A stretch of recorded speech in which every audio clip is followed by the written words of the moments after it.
I've just been, well, not just now, but 9 minutes ago, back to Amberley and Day in Cardiff. Hi guys, give us a shout back there, you know. We hope the weather's nice down there, honestly.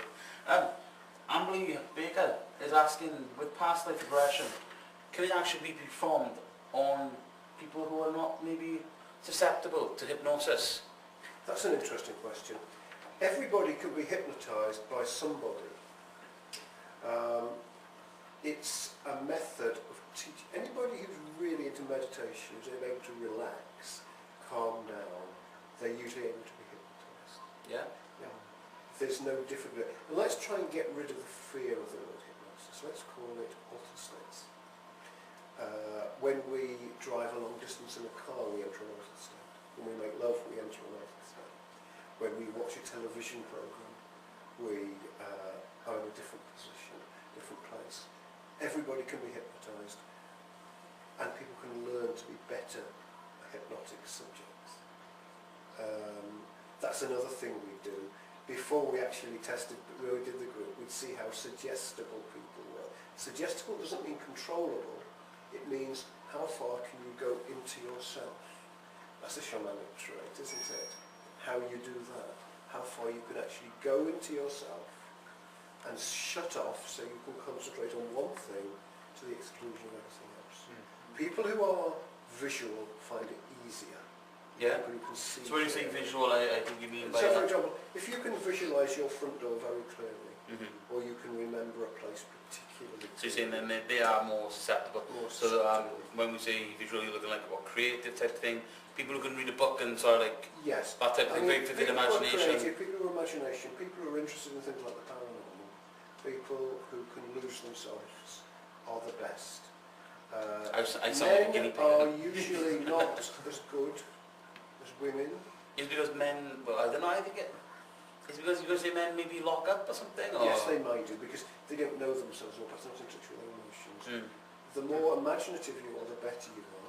If you do a practical subject like engineering, some people have said you're not as good, but the very best person I ever did a past life regression with was a man who was an engineer. Oh. So there are no fixed... Yeah. It comes down to the state of mind then. It comes down to the state of mind. And also, too much anxiety to enter a state might get in the way.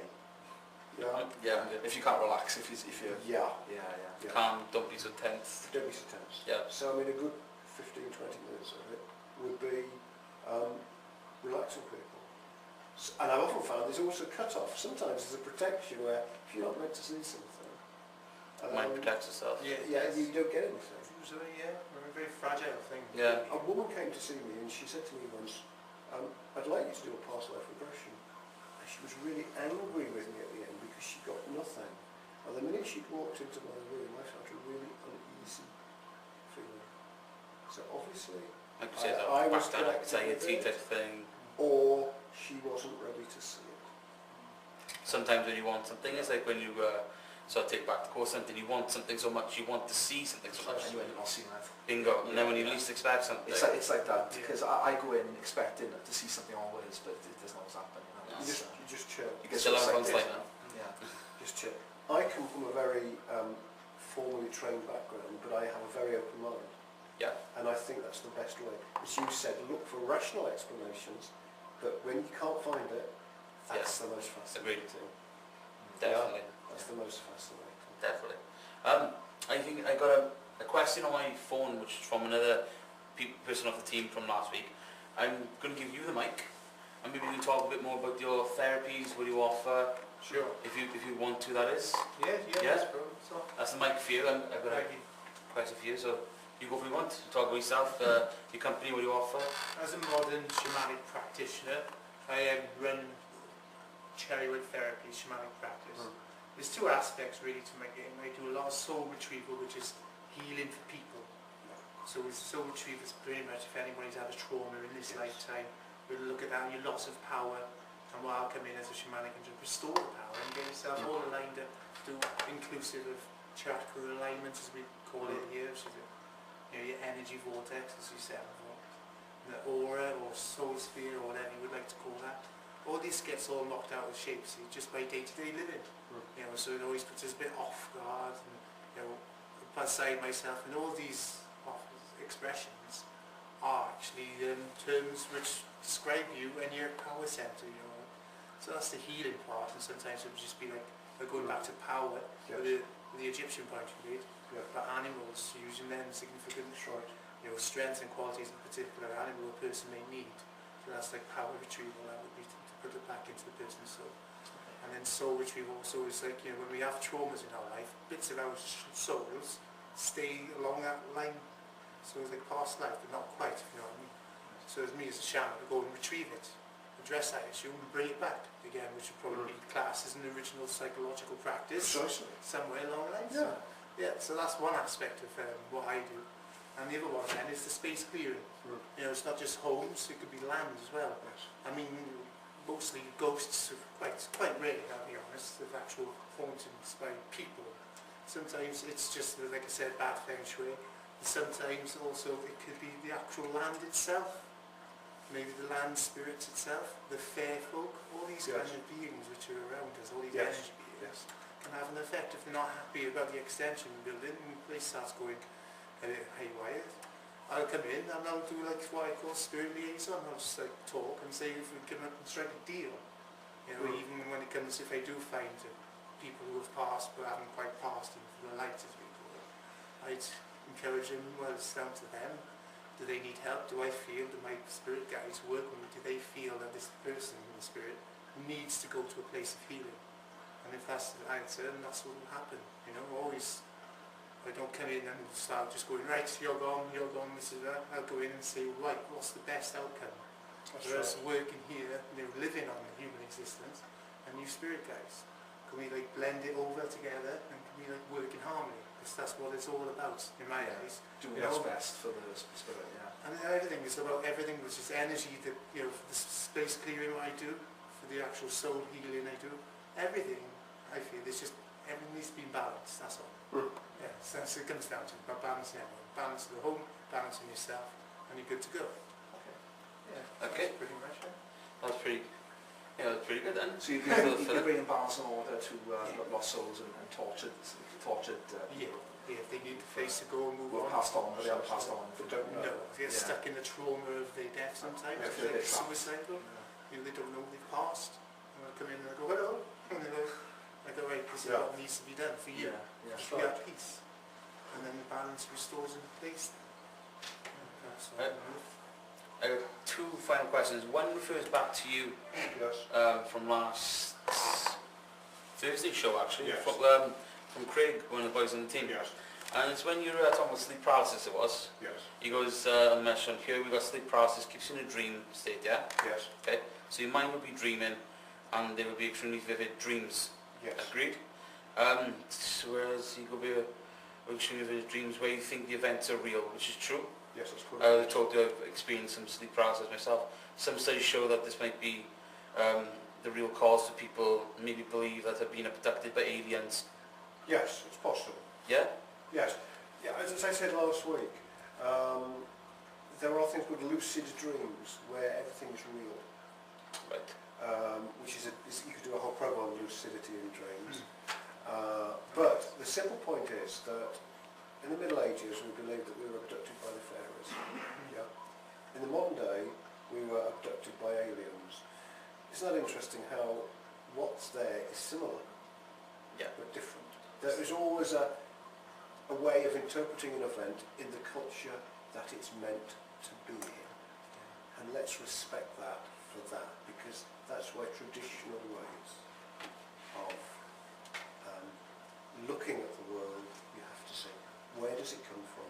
What sense does it mean to the person? Dreams are interesting. They may be a way that you get insight. Respect the dreams. We have an appalling history in the West of ignoring dreams. Some people won't talk about it till they've had after something to eat or done the little maybe you could say pattern thing or where they've gone and don't know. I mean it's good old Freud and Jung who rescued the dream believing it was just caused by too much cheese. Yes, dream, that's what dream is a message from the metaphor. unconscious to the conscious mind, and that's you are knowing yourself. Respect your dreams. Tread softly because you walk upon that dream. And I have one last question before we wrap up. Again, it's for Dave back in Cardiff. Hello again, Dave. Right then, he goes, past life regression. He goes, could past life experiences be affected by nowadays life? And we've got merely a delusion of what passed by the person. For example, he's got here, people who study history, etc., could they have a high knowledge of something in the 1600s and may therefore bring that into past life regression story from their own mind? Yes, they could. I did a past life regression where somebody said they were playing football in the 14th century. It's really when you discover things that you don't necessarily know. I have a degree in history as well, and I could be influenced by it. But there is a great difference between... Again, it's that scratch of subconscious. Yeah, but sometimes you know the difference. You know that it's different. Yeah. There's just a knowing there that's not influenced. I'm with you. I'll give you a famous example how powerful a suggestion is. In the Christian tradition, they always show Christ as being crucified through the hands. Actually, the Romans crucified through the hands. Padre Pio, who was a Catholic monk who was very holy, could make his palms bleed. The very fact is that the Christian founder was actually crucified. Because it wasn't the strength to hold him up. That's not strength to hold up, you see. So we know things. If you start imagining things like that, then that is part of how history and culture influences you. So you have to look in a different way. Okay, to hope, Dave, that's answered your question. So first I want to say thank you to our guests again, our resident parapsychologist, Martyn Shrewsburry, Dr Martyn Shrewsburry. Adam, who's my co-host, who's going to be over the next however long we do this for. Yes, And last but not least is Anthony Cherry. He can be reached if anybody needs him for a spirit liaison or anything like that through us. Again, Dr Martyn. I would also like to apologise for our technical glitches with the sound levels, which by the looks now has been fixed.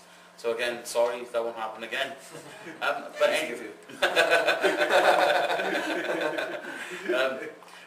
Seriously, anybody interested in past life regression, please do get in touch. Seriously, it's an interesting topic. I think we both, well, all of us would love to see the outcomes of it all. Yeah. So if you are interested in us, please email southwestghostwatch@gmail.com. Chase us on Facebook. Again, we're in the Southwest Ghost Watch. Or inbox me, look me on Facebook, Ian Lewis, or chase Alan Jones if you're interested. Okay. So thank you very much again for our guest speakers. Yeah. We'll be back next week, same time, same place. I think you're on next week. Yes. So Martyn, is there any questions for Martyn Shrewsburry? Again, forward us or jump online and ask questions. So yeah. So thank you very much, and I didn't end it too quick this time either, rambling. I think that's pretty good, isn't it? So cheers all. Bye, guys. Good night, and we should be back in touch next week.